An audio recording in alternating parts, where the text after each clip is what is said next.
quais são os documentos necessários para tanto você requerer no INSS quanto no Judiciário? Existem documentos que são imprescindíveis, que você tem que ter acesso, até para você saber se a pessoa tem direito à revisão. E o primeiro deles é a carta de concessão.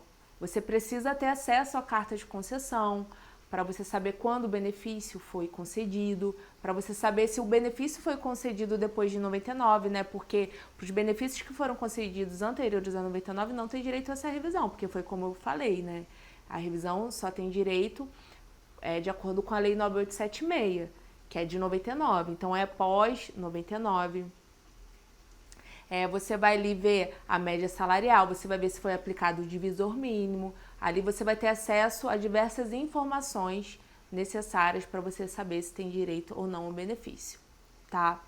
O outro documento essencial é o CNIS, que é o Cadastro Nacional de Informações Sociais, que você consegue no site do Meu INSS, no aplicativo do Meu INSS, você consegue lá baixar ele em PDF, e até para você colocar num programa de cálculo, você consegue importar esse documento direto do site do INSS e jogar no programa de cálculo. Isso faz com que tenha menos erro do que você digitalizar e colocar manualmente, salário por salário, período por período. Então, hoje em dia, os programas de cálculo, ela tem essa tecnologia de você importar o CNIS e ali já coloca tudo automaticamente. E ali no CNIS que você vai ter informação de salário, informação de vínculo, de data de admissão, data de demissão. Nem sempre o CNIS está certo, nem sempre ele está completo, você tem que analisar isso.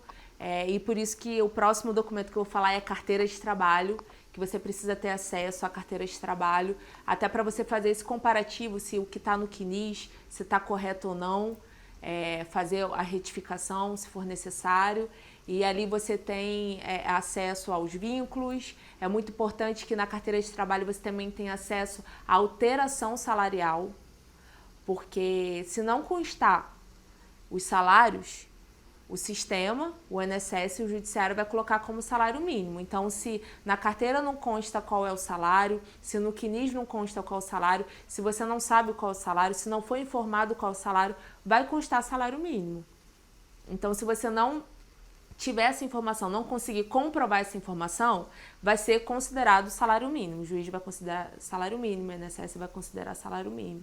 Então, você tendo a carteira de trabalho com essas alterações salariais, você já consegue comprovar qual era o salário que o contribuinte recebia na época. Lembrando que ali na década de 70 de 80, existia muita alteração salarial por causa da inflação. Era alteração salarial, às vezes, de 3 em 3 meses, né? Então, isso vai constar na carteira. E nem sempre isso vai estar no CNIS, porque são informações antigas, tá? Além disso, a ficha financeira ela é muito importante. Por quê? Na carteira de trabalho só consta a remuneração base.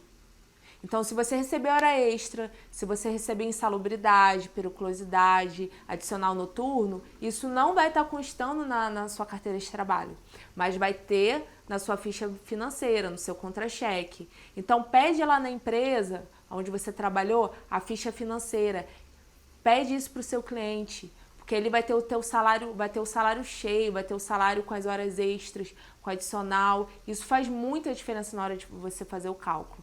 Nem sempre vai estar de forma correta na carteira de trabalho, nem sempre vai estar de forma correta no CNIS. Então, a ficha financeira ela tem muita importância, né? Ajude seu cliente nisso, converse com ele, porque às vezes o cliente está tão afoito, ele quer fazer revisão e ele te dá toda a documentação incompleta e de repente você vai achar que ele não tem direito à revisão, mas ele vai ter o direito à revisão porque a documentação vai estar incompleta. Então, a ficha financeira ela é muito importante, tá?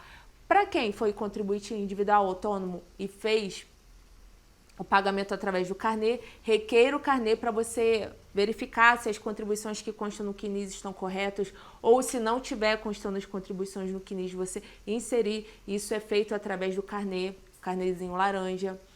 Se você não tem essas informações de carteira de trabalho, de ficha financeira, você também pode requerer o extrato de FGTS, o extrato analítico de FGTS, que ali pode ser que estejam constando os salários, as informações necessárias. É um documento muito importante E também muito importante é a cópia integral do processo de concessão do benefício, processo administrativo. Ali vão ter informações que de repente o seu cliente não vai saber ou você não vai se lembrar. E ali sim você vai poder ter acesso a detalhes que no processo de concessão você vai conseguir verificar isso. Então, tem casos que se você tem a possibilidade de requerer, se o processo existe, pedir o desarquivamento, pedir a cópia, para que você consiga fazer esse cálculo de uma forma bem completa, tá? E além disso, na conversa com seu cliente, quando você for atender, existem outras teses de revisão também, revisões que você pode fazer, de fato, que isso pode alterar a revisão da vida toda, né? Você não tem que só se ater à revisão da vida toda. Você pode perguntar se ele já ingressou com uma reclamação trabalhista para declarar algum vínculo trabalhista ou de alguma hora extra que ele conseguiu. Isso sim você pode inserir, fazer uma revisão para incluir esse vínculo trabalhista, perguntar para ele se ele recebeu insalubridade, periculosidade em algum período, que isso também faz com que aumente a remuneração, se cumprir o serviço militar, para ser averbado esse tempo, que vai fazer diferença, se trabalhou como rural, para incluir esse tempo, que vai fazer diferença, se teve algum cargo comissionado, cargo público, para inserir os salários de contribuição e até também se ele recebeu auxílio doença, auxílio acidente, porque às vezes a pessoa recebeu isso não consta no CNIS, não é inserido no cálculo esse período que ele ficou em gozo de auxílio doença e esses salários eles têm que entrar no cálculo da revisão.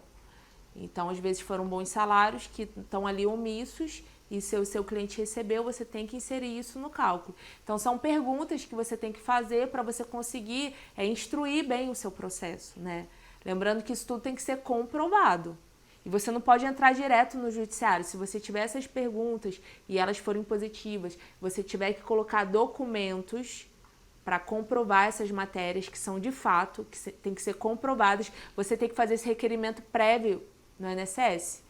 Para comprovar esse tempo, exemplo de insalubridade, para comprovar o tempo de ação trabalhista, de atividade rural. Então, você tem que fazer esse pedido direto no INSS, colocar a documentação, né? Pode ser até, nem precisa ser junto com a revisão da vida toda, pode ser separado ou pode ser junto, para você demonstrar, comprovar, e ali se for negado, indeferido, aí sim, se você quiser entrar no judiciário, você pode entrar, mas você não pode entrar no judiciário para essas matérias de fato que não foram vistas pelo INSS. Ele tem que ter acesso, ele você tem que esgotar ali, né, a via administrativa para depois você ir para o judiciário. E agora o INSS disponibilizou o requerimento da revisão da vida toda no próprio ambiente virtual deles, no site do INSS, no aplicativo do meu INSS. Né? Como isso é uma revisão de direito, eu entendo que você pode entrar direto no judiciário. Você pode requerer isso direto no judiciário. Isso já é entendimento pacificado, que revisões de direito você não precisa ir no INSS, comprovar, requerer, pedir para depois ir para o judiciário, porque o INSS ele tinha a obrigação de fazer essa revisão, não precisava de uma prova, a não ser que você queira incluir salários que não estão no CNIS. Aí sim, você precisa entrar com requerimento prévio no INSS para incluir salários que não estão no CNIS. Mas isso eu vou falar na petição inicial também, tá? Na nossa aula prática de petição inicial. Mas se você quiser incluir salários que não estão, incluir um vínculo que não está, aí sim você vai precisar fazer um prévio requerimento para fazer essa inclusão ou essa alteração salarial. Mas se está tudo certinho, está tudo no CNIS, está tudo no processo de aposentadoria, você já pode entrar direto no judiciário. Mas tem pessoas, né, que estão falando que o ideal é primeiro entrar no INSS. Então, por uma questão de segurança, faz o requerimento no INSS, espera ali o prazo de 120 dias e depois pode ir para o judiciário, que os processos vão ficar suspensos no INSS. Até o INSS decidir disso, pode ser que demore. E no judiciário pode ser que vá mais rápido. E não esqueçam que tem que juntar o cálculo. Tá bem? Então é isso que nós falamos. Falamos sobre a tese, falei aqui sobre a documentação. A gente já conseguiu entender como foi, o que gerou essa revisão, qual a documentação necessária, o que você precisa saber. Na próxima aula a gente vai falar sobre prescrição e decadência, que é muito importante, a gente entender quando prescreve, quando decai o direito.